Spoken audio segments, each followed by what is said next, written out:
আলু দিয়ে মুরগির মাংসের ঝোলের এই রেসিপিটা যে এত পারফেক্ট হবে তা আমি কখনো কল্পনাও করতে পারিনি। আজ পরিবারের সবাইকে আমার রান্না খাইয়ে তো তাদেরকে আমি ফিদা করিয়ে দিলাম। অনেক বেশি প্রশংসা পাচ্ছি। সো হ্যালো এভরিওয়ান, আসসালামু আলাইকুম। কি অবস্থা সবার? সবাই কেমন আছেন? আশা করছি আল্লাহর রহমতে আপনারা সবাই ভালো আছেন। আমিও আলহামদুলিল্লাহ ভালো আছি। এই তো আপনাদের জন্য নিয়ে আসলাম অনেকদিন পর আবার একটা লং ভিডিও। আশা করছি পুরো ভিডিওটা দেখতে আপনারা সবাই আমার সাথেই থাকবেন। আমার কয়েকদিন পর পর কেন জানি না মেহেদি পরতে ইচ্ছে করে, আর আমার মেহেদি লাগাতে অনেক বেশি ভালো লাগে। আসলে এই বয়সটা হচ্ছে গিয়ে আমাদের জন্য অনেক বেশি ইম্পর্টেন্ট। যেহেতু বয়সের সাথে তাল মিলিয়ে সবকিছুই করতে হয়, তো শখের বয়সে শখ করবো না তো কি করব।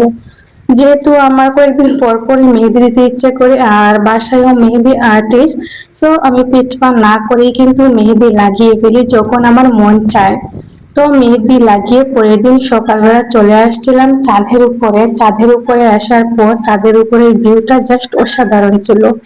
আপনারা তো অবশ্যই দেখতে পেরেছেন আমাদের ছাদে আমি প্রতিদিন সকালবেলায় আমি উঠি, আর চাঁদের উপরে উঠে আমি আমার সুন্দর মুহূর্তগুলো পার করি। আমার খুব বেশি ভালো লাগে। আর ঝান আয়নকে রেখেই আমি চাঁদের উপরে চলে যাই।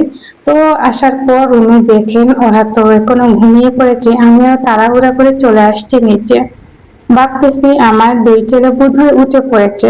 তো যেহেতু ছেলেরা ঘুমে, তো ভাবলাম এই ফাঁকে এক কাপ চা বানিয়ে খেয়ে ফেলি। এই যে আমি চাটাও মেক করে ফেললাম, আর এখানে আমি চাটা খেয়ে নিতেছি, আর সাথে জায়নের হুজুরের জন্য এক কাপ চা বানিয়ে নিলাম। আমি আসার পর তো আমার জায়ানকেও নাস্তা খাওয়াতে হবে।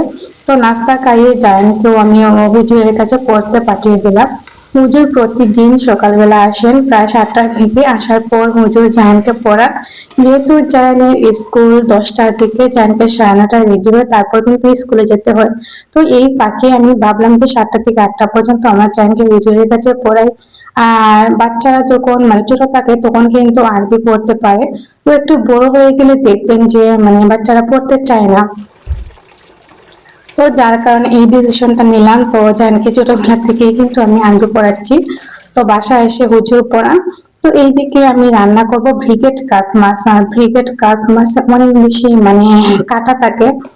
যেহেতু কাটা থাকে, আমার জায়নও খেতে পারবে না, আমার আম্মাও খেতে পারেন না কাটা আলা মাছ, আমিও খেতে পারি না কাটা আলা মাছ।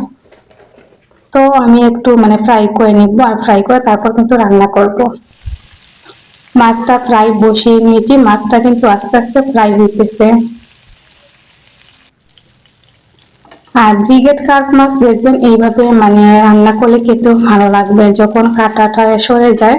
তো আমি ভাবলাম যে এইভাবে যদি আমি দেখেন মাছটা ফ্রাই করে নিই, তো কাঁটাটাও সরে যাবে, আমরাও কিন্তু খেতে পারবো। এইরকম রান্না করতে সবাইও কিন্তু খেতে পারলেন। আমারও এইরকম ভাবে রান্না করতে অনেক বেশি ভালো লাগে। আর জায়ানের জন্য আমি অল্প ঝাল দিলাম, যেহেতু আমার জায়ান বাবা ভুনা তরকারি খেতে খুব বেশি পছন্দ করে।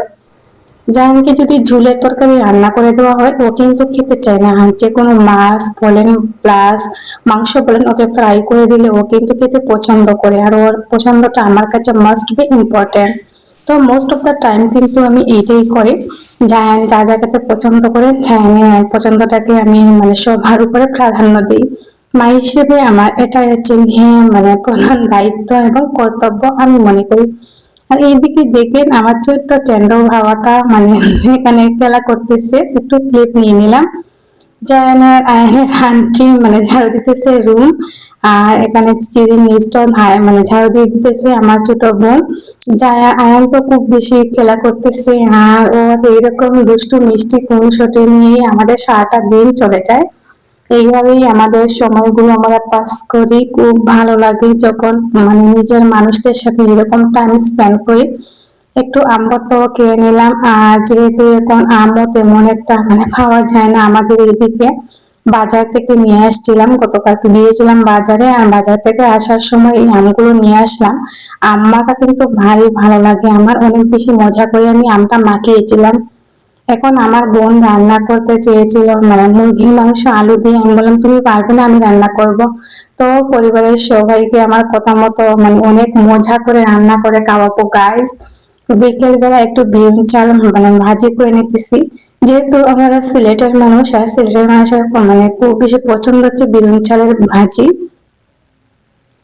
জানি না আপনারা তেমন একটা পছন্দ করেন কিনা, তবে আমাদের পরিবারের সবাই কিন্তু এই বেগুন চালের ভাজিটা অনেক বেশি পছন্দ করে। তো ভাবলাম বিকেল বেলা সবার জন্য এই বেগুন চালের ভাজিটা বানিয়ে ফেলি, সবার ভালো লাগবে। তো এখানে আমি একটু পানিও দিয়ে দিলাম। বেগুন চালের ভাজি সবাই কিন্তু পছন্দ করেন, আর সবাইও বানাতে পারেন, তেমন একটা কিছু লাগে না। জাস্ট পেঁয়াজ দিয়ে দিলাম, আর অপশনাল হচ্ছে গিয়ে কাঁচামরিচ, যদি আপনারা দিতে চান, আর তেল তো মাস্ট বি দিতেই হবে। তারপর আমি রান্না করে নিতেছি আমার লোভনীয় আলু দিয়ে মুরগির মাংসের এই ঝোলটা। সবাইকে খাইয়ে তো আমি আজ ফিদা করে দিলাম। আমার হাতের মুরগির মাংসের এই ঝোলটা লাকড়ির চুলায় রান্না করে। লাকড়ির চুলার রান্নাগুলি বরাবরই স্পেশাল হয়, তবে আমি লাকড়ির চুলায় আজ হাতে মেখে তারপর কিন্তু রান্না করেছি। আধা ঘন্টা আগে আমি মুরগির মাংসগুলো ম্যারিনেট করে রেখে দিয়েছিলাম, আর আধা ঘন্টা পর আমি এখন একটু আলু দিয়ে দিতেছি।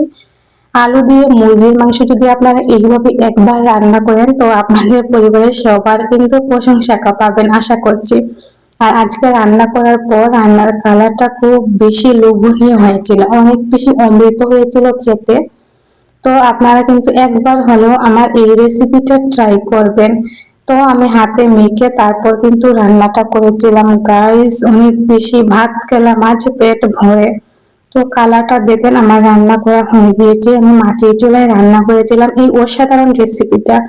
আর এই রেসিপিটা তো খাওয়া মানে আমি টেনটা খাচ্ছি, কারণ মুরগির টেনটাই আমার বেশি পছন্দ। আর আলুটা খেয়ে নিতেছি, কালারটা দেখেন খুব বেশি ভালো হয়েছিল। তো এখন খাওয়া দাওয়ার পালা, এখন তো খেতে হবে। তো পেট ভরে অনায়াসে কিন্তু 1 প্লেট ভাত খেয়ে নিলাম। আজকের মতো এখানে বিদায় নিচ্ছি, সবাই ভালো থাকবেন।